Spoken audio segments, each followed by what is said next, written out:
শীতের সিজন আসলে সবজিরও দম পড়ে।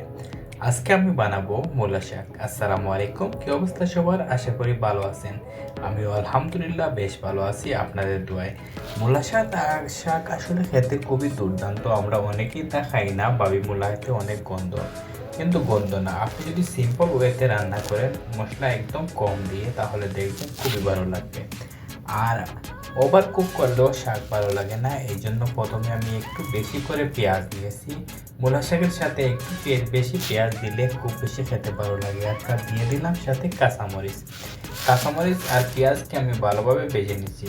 এই পর্যায়ে দিয়ে দিলাম আমি বারিক বারিক করে কেটে রাখা মূলা শাক। এখন ওইটাকে 2 মিনিটের মতো ভেজে নিব, বাস হয়ে যাবে আমার মূলা শাক ভাজি।